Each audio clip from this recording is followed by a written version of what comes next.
क्या ऐसा हो सकता है कि सिर्फ एक सोच बदलने से हमारी पूरी दुनिया बदल जाए?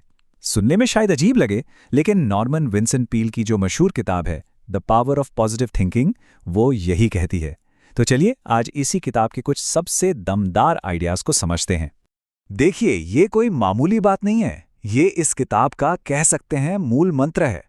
मतलब बात यह है कि हमारी जिंदगी कैसी होगी ये हमारे हालात तय नहीं करते, बल्कि हमारे विचार तय करते हैं।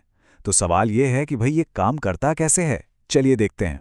तो ठीक है, बदलाव की बात तो हो गई, पर यह शुरू कहाँ से होता है? इसकी नींव क्या है? जवाब सिर्फ एक चीज में छिपा है, और वो है विश्वास की शक्ति। हाँ, और यहाँ एक बहुत जरूरी बात है जो समझनी होगी। देखिए, पॉजिटिव थिंकिंग का मतलब ये बिल्कुल नहीं है कि बस बैठे बैठे कहते रहो सब अच्छा होगा, सब अच्छा होगा। नहीं, पील के मुताबिक ये असल में दो चीजों का एक बड़ा ही पावरफुल कॉम्बिनेशन है।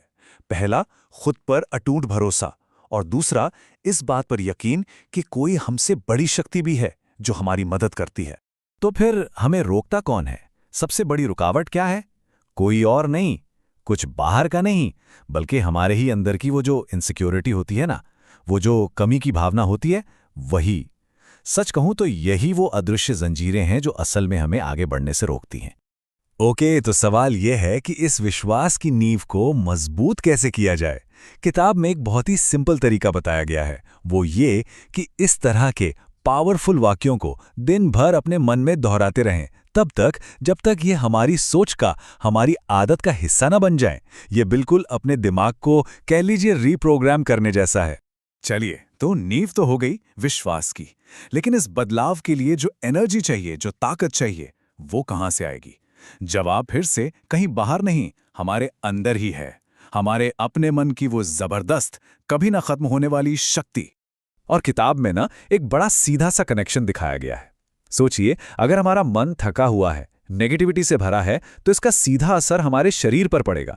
शरीर भी थका हुआ महसूस करेगा। दूसरी तरफ अगर मन शांत है, पॉजिटिव है, तो वही मन एनर्जी का एक झरना बन सकता है। तो फिर अगला सवाल यही आता है कि ये मानसिक शांति मिले कैसे? देखिए, ये कोई ऐसी चीज नहीं है जो अपने आप मिल जाएगी। नहीं, इसके लिए रोजाना मेहनत करनी पड़ती है, रोज प्रैक्टिस करनी पड़ती है। जैसे हर रोज अपने दिमाग को सारी चिंताओं से खाली करना, और फिर उससे विश्वास, उम्मीद और हिम्मत जैसी अच्छी चीजों से भरना। और सच बताऊं तो मुझे इस किताब की सबसे अच्छी बात यही लगती है कि ये सिर्फ बड़ी बड़ी बातें या फिलॉसफी नहीं है, बल्कि इसमें कुछ ऐसे बहुत ही प्रैक्टिकल, बहुत ही आसान तरीके बताए गए हैं। ऐसी आदतें जिन्हें कोई भी अपनी रोज की जिंदगी में अपनाकर सफलता की तरफ बढ़ सकता है। जैसे एक उदाहरण लेते हैं, प्रार्थना करने का ये जो 4 स्टेप वाला तरीका है, इसे सिर्फ एक पूजा पाठ की तरह नहीं देखना है। किताब के हिसाब से ये तो यूनिवर्स की सबसे बड़ी पावर से कनेक्ट करने का एक प्रैक्टिकल तरीका है। अच्छा, और खुशी का क्या?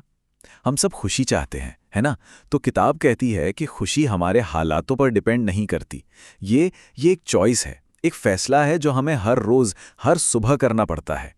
बिल्कुल वैसे ही जैसे एक छोटा बच्चा होता है ना, वो बस खुश रहना चुनता है, उसके पास कोई बड़ी वजह नहीं होती। यहां तक कि गुस्सा, जो इतनी स्ट्रांग फीलिंग है, उसे कंट्रोल करने के लिए भी एक फिजिकल ट्रिक बताई गई है, सिंपल सी।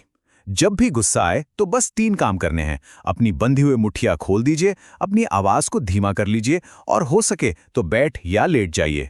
ये सिंपल सा काम शरीर के गुस्से वाले रिएक्शन को फौरन तोड़ देता है। ओके, तो ये सब तरीके छोटी मोटी चीजों के लिए तो ठीक लगते हैं, लेकिन सवाल ये है कि जब जिंदगी में कोई बहुत बड़ी मुश्किल आ जाए, तब क्या? क्या ये सिद्धांत तब भी काम करते हैं? चलिए इसी पर आते हैं। किताब में एक बहुत ही कमाल की कहानी है, एक ऐसे आदमी की जिसकी जिंदगी सिर्फ एक लाइन से, एक सोच से पूरी तरह बदल गई। और वो लाइन थी, उम्मीद करो, शक नहीं।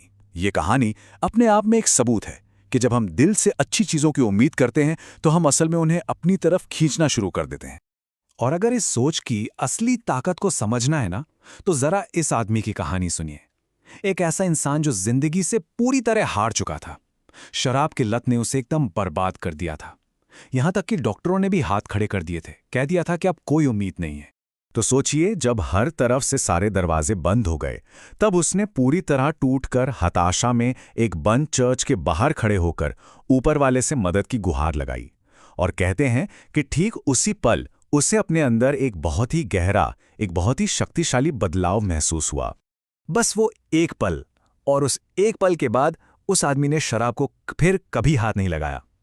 ये कहानी इस किताब के सबसे बड़े मैसेज को सामने लाती है, वो ये कि बदलने की ये जो शक्ति है ये हम सब के अंदर मौजूद है, और हम किसी भी पल, किसी भी हालात में, चाहे वो कितने ही बुरे क्यों ना हो, इसका इस्तेमाल कर सकते हैं। तो फिर इस शक्ति तक पहुंचने का सीक्रेट क्या है? बहुत सिंपल, बस दो चीजें। पहला, एक पॉजिटिव नजरिया, और दूसरा ये अटूट विश्वास कि जब भी मदद मांगी जाएगी तो वो मदद जरूर मिलेगी। तो ये सारी बातें हमें एक आखिरी और सबसे जरूरी सवाल पर लाकर खड़ा कर देती हैं। अगर ये सच है कि अपनी दुनिया बदलने की शुरुआत सिर्फ एक विचार को बदलने से होती है, तो फिर आज वो कौन सा एक विचार है जिसे बदलने की सबसे ज्यादा जरूरत है?